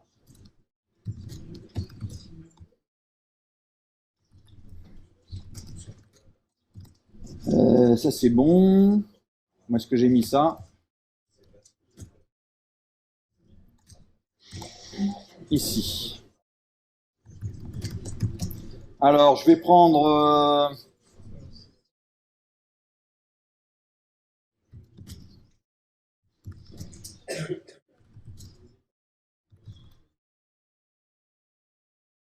Ouais, ça devrait marcher, ça.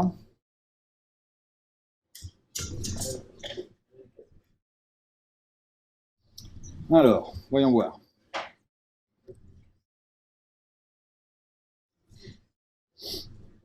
Là, j'ai écrit un récepteur. Alors, attendez, avant de détailler exactement ce qu'il fait, je vais essayer de le simplifier pour me garantir que tout va bien.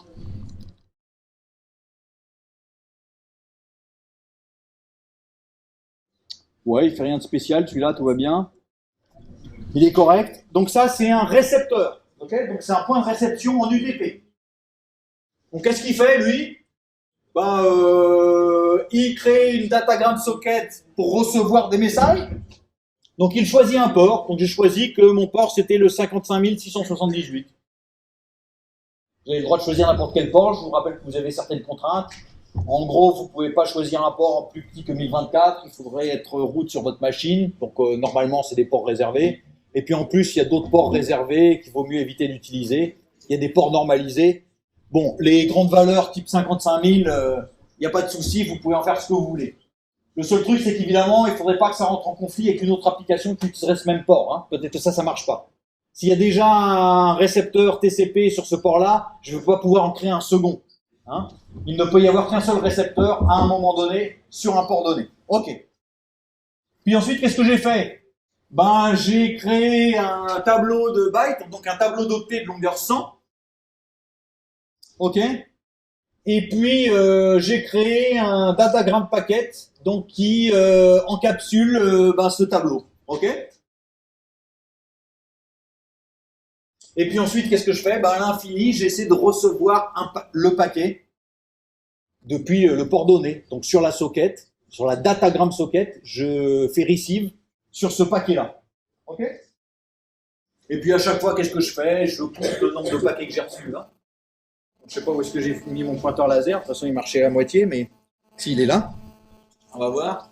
Donc à chaque fois que je reçois un paquet, j'incrémente un compteur. Donc là, quand je lance mon serveur, ce compteur est à 0. Donc à chaque paquet reçu, je les compte. Et puis ensuite, derrière, qu'est-ce que je fais? J'affiche le message. Quel est le message que j'ai reçu? Ok, avec le numéro. Et en plus, j'affiche depuis quelle machine ce paquet a été envoyé. Je récupère l'adresse de l'expéditeur. Ok, et je l'affiche. Donc pour chaque paquet reçu, j'affiche le contenu du paquet, le numéro du côté serveur du paquet qui a été reçu. Si j'ai reçu 1000 paquets, j'affiche 1000. Et puis l'adresse depuis laquelle ça a été envoyé. Si j'ai reçu un paquet, c'est que ça a été envoyé depuis quelque part sur le réseau. Et donc, je peux afficher ce numéro. Alors, on va le mettre, je pense qu'il doit être compilé, on va voir. Il s'appelle récepteur. Allez, hop.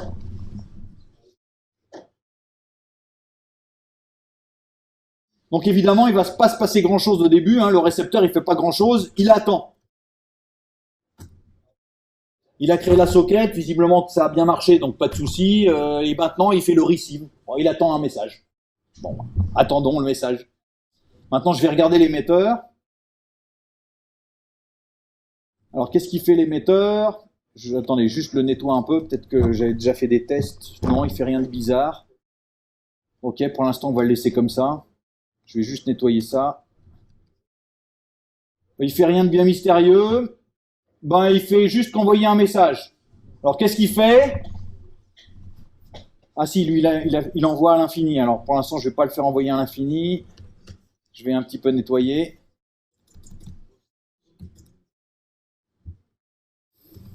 Voilà. C'est vraiment un émetteur minimal. Il crée un paquet qui va représenter un message, ok, une petite chaîne de caractères, et puis il l'envoie au récepteur que je viens de créer, ok. Ah.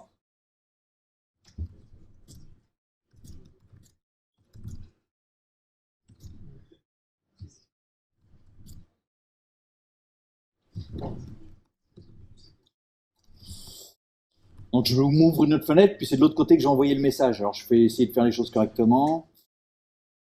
Faut les regarder.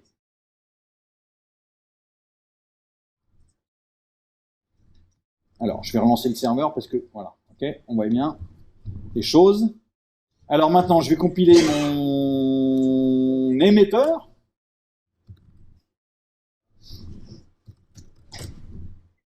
Et puis je l'exécute. Ah, qu'est-ce que j'ai fait? Oui. J'ai oublié de préciser que l'émetteur, il faut lui indiquer l'adresse sur laquelle je vais envoyer le message. Ici. Donc il faut que je lui donne le nom de la machine vers laquelle je vais envoyer. Donc mon émetteur est paramétré de cette manière-là. Donc évidemment, c'est pour ça que ça a raté, j'ai pas donné les bonnes informations. Donc il faut que je dise que je vais envoyer sur ma propre machine, ok? Donc l'émetteur, là les deux, le récepteur et l'envoyeur sont tous les deux sur la même machine. Mais c'est prévu pour communiquer comme bon me semble. Donc j'envoie. Vous voyez que côté émetteur, qu'est-ce que j'ai fait? J'ai bien envoyé le message coucou là. Et qu'est-ce que j'ai du côté récepteur? J'ai bien reçu le message coucou avec le blanc, d'ailleurs, il y avait un espace. C'est le premier message que je l'ai reçu, et je l'ai reçu depuis quoi? Je récupère l'adresse de l'expéditeur, et l'adresse de l'expéditeur, c'est ma propre machine. Et ma propre machine, elle porte l'adresse internet 127.0.0.1, qui, je vous rappelle, est l'adresse internet qui, pour toute machine, se représente elle-même sur le réseau. Ok? C'est la boucle locale. Si je renvoie un autre message, il n'y a pas de souci, J'envoie coucou, coucou, puis lui, il reçoit sans arrêt coucou 10, coucou 11. Je pourrais essayer de faire ça sur une autre machine. Il faudrait que j'ouvre le réseau, que je me connecte sur une autre machine. Je ne suis pas sûr que le port fonctionne là sur le Wi-Fi, donc je ne vais pas tenter cette expérience-là, mais vous pouvez essayer. Alors, une expérience que je peux faire, c'est essayer de voir si je peux arriver à perdre des messages, par exemple. Alors comment je vais faire pour perdre des messages? Et vous allez voir qu'il n'y a aucun message d'erreur. Ben, première chose, c'est que je vais ralentir le serveur. Enfin, le récepteur. Donc, je vais le ralentir un peu. Donc, qu'est-ce que je vais faire? C'est qu'à chaque fois qu'il a reçu un message, avant de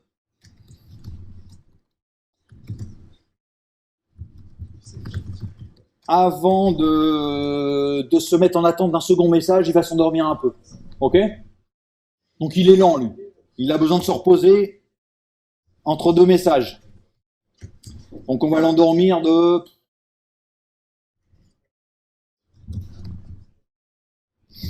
50 millisecondes. Ok? Je vérifie que tout va bien là-dedans. Bon, pour l'instant, visiblement, j'ai pas de soucis. Il doit marcher comme avant. Donc, tout va bien. Je le relance. Côté émetteur, maintenant, je vais faire un émetteur qui, lui, va bombarder le récepteur, ok? Donc lui, il n'est pas feignant du tout, hein. Il va balancer des messages tant qu'il peut, autant qu'il peut, le plus vite possible. Donc je vais faire ça dans une petite boucle. Alors, qu'est-ce que je vais faire? Donc je vais remettre ce que j'avais enlevé tout à l'heure, j'imagine. Hop.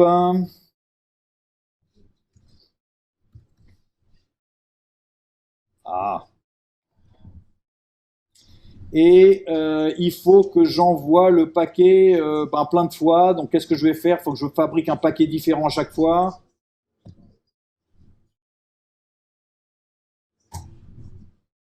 On va faire ça. Chaque paquet, on va le numéroter à partir de 1. Et puis je vais faire ça à l'infini, ok?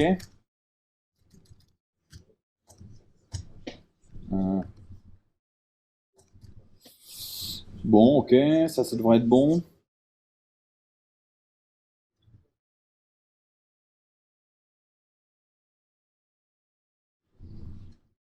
Ça devrait être bon. Donc j'ai modifié simplement mon émetteur. Lui, il va fabriquer des messages. Donc il commence coucou 1, coucou 2, coucou 3, coucou 4, comme ça. Et puis il génère ça le plus vite possible. Il envoie ça le plus vite possible auprès du serveur. Le serveur, lui, je l'ai rendu un petit peu lent. Donc lui, je l'ai un peu ralenti. À chaque message reçu, il s'endort. On devrait voir que des messages sont perdus. Alors comment est-ce qu'on va observer ça? Alors il me faut l'émetteur.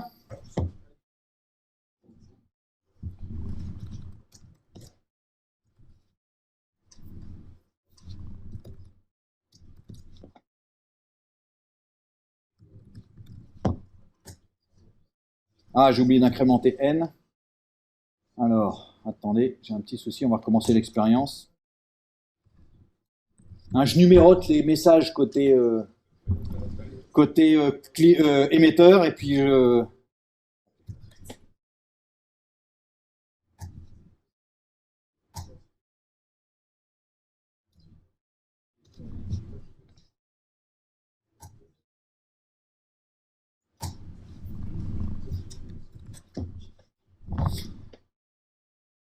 donc vous voyez déjà que de l'autre côté, côté émetteur, j'ai réussi à balancer 173 214 messages.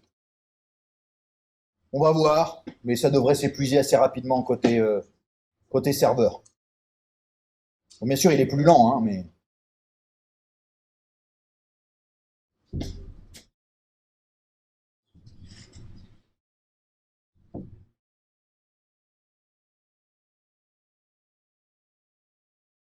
Ça dépend de mon système, ça dépend de combien mon système est capable d'enregistrer de messages UDP.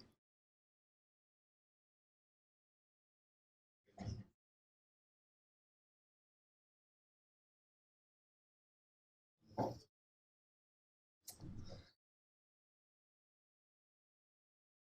voyez que là, il s'est passé un truc bizarre. Il y a un moment, il est passé bizarrement de je sais pas quoi, après un peu plus de 1000, puis après il a fait des grands sauts bizarres, je sais pas quoi. Et comment est-ce que je peux expliquer ça? C'est un peu bizarre, On aurait envie de dire, mais il aurait dû s'arrêter à je sais pas quoi, 1037, et puis après plus rien. Le problème, c'est que, pareil, là j'ai un problème de concurrence. J'ai un médium de communication qui est limité. C'est-à-dire sur ma propre machine, sur ma propre machine, j'ai quelque part, je ne sais pas quoi, mais j'ai un médium de communication qui est le stockage des messages UDP qui n'ont pas encore été lus, qui ont été reçus mais qui ne sont pas encore lus. Donc si vous envoyez des messages UDP sur ma machine, enfin sur ce port-là, ils vont être rangés. Mais j'ai une zone de stockage qui n'est pas illimitée. Hein. Donc on va en stocker un certain nombre. J'en sais rien. Donc il y a de ce côté-là l'émetteur, puis de ce côté-là le récepteur. Producteur, consommateur, stock. Alors le truc, c'est que UDP, comme il n'est pas censé vous garantir la délivrance des messages, quand un émetteur dépose un message et qu'il n'y a plus de place, le message il est perdu. Hein, c'est la boîte. C'est dev nul. C'est le trou noir. Ok?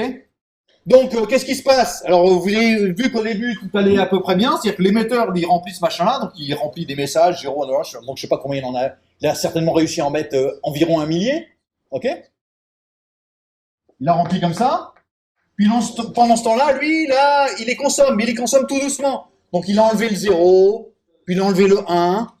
Mais, entre le moment où il a enlevé le 0 et puis le moment où l'autre a eu le temps de tout remplir, bah, le problème, c'est que quand l'autre a eu le tout remplir, il y en a qui ont été perdus. Mais au moment où on a enlevé le 0, bah, peut-être que lui, il a réussi à placer le 30 millième. Donc c'est pour ça qu'après, j'ai des sauts. Parce qu'entre le moment où le récepteur arrive à en enlever un, l'émetteur, il en a envoyé un paquet. Mais dans ce paquet, il y en a plein qui sont perdus. Donc après, ça fait des sauts. Donc en fait, si j'observe ce qui a été reçu côté serveur, le serveur, sur les 173 214 paquets, en fait, il en a reçu 1064. Du fait qu'il était lent. Et vous voyez qu'il n'y a aucune erreur produite ni côté serveur ni côté client. Hein.